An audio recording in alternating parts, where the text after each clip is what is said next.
जिंदगी में कुछ जगह ऐसी होती हैं जहां पहुंचते ही लगता है कि हाँ, यहाँ पहले ही आना चाहिए था। आज मैं तुम्हें लेके जा रहा हूँ एक ऐसी ही जगह, वृंदावन, कृष्णा की नगरी। और यहाँ छठी कला में एक बहुत ही खास मंदिर है, चार धाम।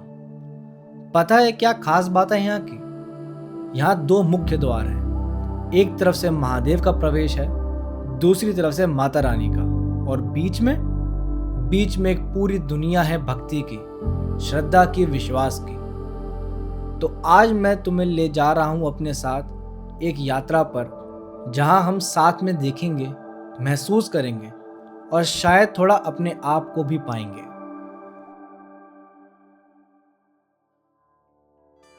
देखो, जैसे ही अंदर कदम रखते हो ना, एक अलग ही एहसास होता है। यहाँ इतनी शांति है, इतना सुकून है, यहाँ का आर्किटेक्चर इतना सुंदर है, हर चीज़ इतनी साफ और पवित्र। लगता है जैसे किसी ने बहुत प्रेम से, बहुत श्रद्धा से ये जगह बनाई है। और सबसे अच्छी बात, इतनी भीड़ होने के बाद भी यहाँ पे एक अलग ही शांति है। मैं जब यहाँ पे आया तो थोड़ा ओवरवेल्म्ड फील हो रहा था। तो चलिए शुरू करते हैं महादेव के दर्शन से।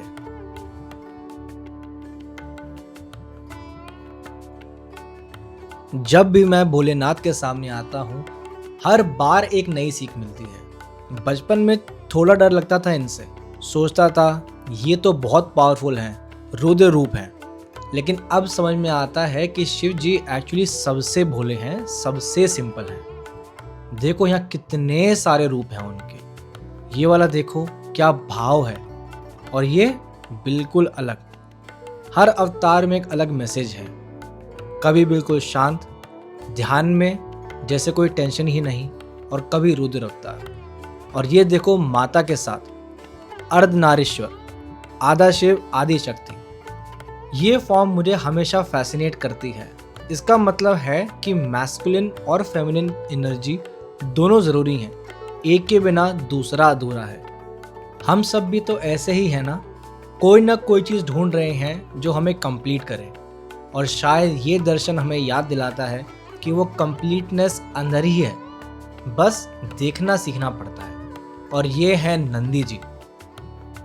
नंदी जी भगवान शिव के सबसे बड़े भक्त, सबसे सच्चे सेवक। देखो इन्हें, हमेशा महादेव की तरफ ही देखते हैं, कभी इधर उधर नहीं। ये है असली डिवोशन। जब तुम्हारा फोकस एक जगह हो, एक लक्ष्य हो, तो बाकी सब ऑटोमेटिकली ठीक हो जाता है। और अब ये साइड से देखो, ये है आर्ट गैलरी। यार, जब मैंने पहली बार ये आकृतियाँ देखी तो मैं लिटरली रुक गया। देखो इन डिटेल्स को, ये कलर्स को, ये एक्सप्रेशंस को। ये सिर्फ आर्ट नहीं, ये किसी आर्टिस्ट की भक्ति है।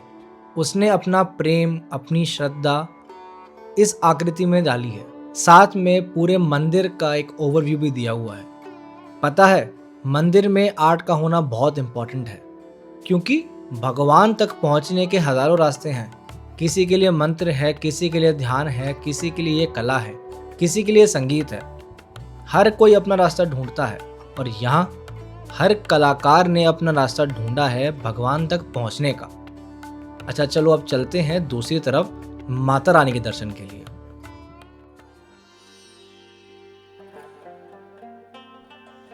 जब माँ होती है ना घर में, तो घर घर लगता है। बिना माँ के वो बस एक बिल्डिंग है। और माता रानी, वो तो सबकी माँ है। देखो इन आंखों में कितनी ममता है, कितना अनकंडीशनल लव है। मैं एक बात हमेशा सोचता हूँ, हम भगवान से न डरते क्यों हैं? मतलब हमेशा ये सोचते हैं कि कुछ गलत कर दिया तो पनिशमेंट मिलेगी, अगर पूजा नहीं की तो नाराज़ हो जाएंगे। लेकिन माँ को देखो, क्या ये चेहरा किसी को सज़ा देने वाला लगता है? नहीं ना, ये तो बस प्यार, सिर्फ प्यार झलकता है। माँ कभी हार नहीं मानती अपने बच्चों के लिए। चाहे दुनिया छोड़ दे, माँ कभी नहीं छोड़ती। और यहाँ भी वही फीलिंग आती है। लाइफ में जब भी कुछ बुरा होता है, जब सब कुछ बिखर जाता है, तो सबसे पहले किसको याद करते हैं हम? माँ को। क्योंकि वो एक ऐसी प्रेजेंस होती है जो कभी जज नहीं करती, बस साथ देती हैं, प्यार देती हैं।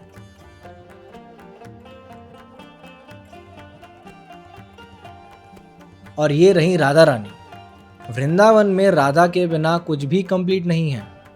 कृष्ण जी की नगरी है, लेकिन राधा जी की प्रेजेंस हर जगह है। राधा कृष्ण की कहानी ये सिर्फ एक लव स्टोरी नहीं है दोस्त, ये बहुत डीपर मीनिंग में है। ये जीवात्मा और परमात्मा की कहानी है। ये बताती है कि सच्चा प्रेम क्या होता है। राधा जी ने कभी कृष्ण जी को छोड़ा नहीं, चाहे वो मथुरा चले गए चाहे द्वारका। फिजिकली साथ नहीं थे, लेकिन कनेक्शन कभी नहीं टूटा। और कृष्ण जी, उन्होंने भी कभी राधा जी को भूला नहीं। राधा हमेशा उनके दिल में रही।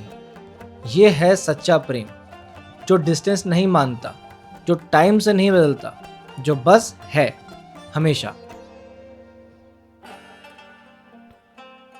शनिदेव। देखो, शनिदेव के बारे में बहुत गलत फहमियाँ हैं लोगों में। सबको लगता है ये सबसे स्ट्रिक्ट हैं, सबसे डेंजरस हैं, लोग तो डरते हैं इनसे।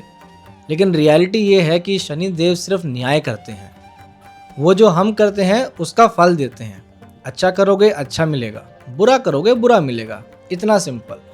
वो हमें डराने के लिए नहीं है, वो हमें सिखाने के लिए है।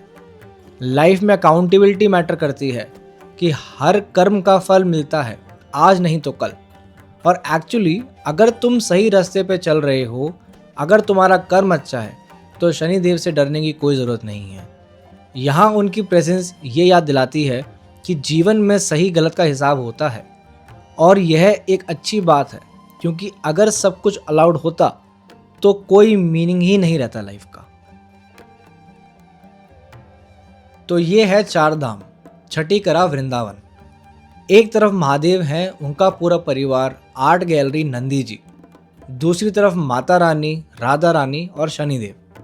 दो दरवाजे एक मंजिल। जब मैं यहाँ से निकला तो शायद मैं वह इंसान नहीं रहा जो यहाँ पहले आया था। नहीं, मतलब कोई बहुत बड़ा स्पिरिचुअल ट्रांसफॉर्मेशन नहीं हुआ, कोई आकाशवाणी सुनाई नहीं दी, बस एक शांति मिली, एक क्लैरिटी मिली। जब हम बिजी लाइफ में फंसे होते हैं तो भूल जाते हैं ये सब। भूल जाते हैं कि कुछ चीज़ें ऐसी भी हैं जो पैसों से नहीं मिलती। कुछ जगह ऐसी भी हैं जहाँ बस शांत होना पड़ता है। यहाँ आकर लगा कि यहाँ ज़रूरी था आना, यहाँ रुकना, यहाँ सांस लेना, ये अपने आप से मिलना, ये सब ज़रूरी था। और मैं बहुत खुश हूँ कि आप लोग इस सफ़र में मेरे साथ हैं। अगर तुमको यह यात्रा पसंद आई और तुम आगे भी अलग अलग जगह में मेरे साथ यात्रा करना चाहते हो, तो बस चैनल को सब्सक्राइब कर लेना, लाइक कर देना, ताकि अगली बार जब भी मैं कहीं जाऊं तो आप मेरे साथ हों, क्योंकि ऐसे अनुभव अकेले से ज़्यादा साथ में अच्छे लगते हैं। चार धाम वृंदावन छठी करा। कभी मौका मिले तो आना, यहाँ आकर तुम खुद को मिलोगे और शायद थोड़ी शांति मिल जाए। हर हर महादेव, जय माता दी।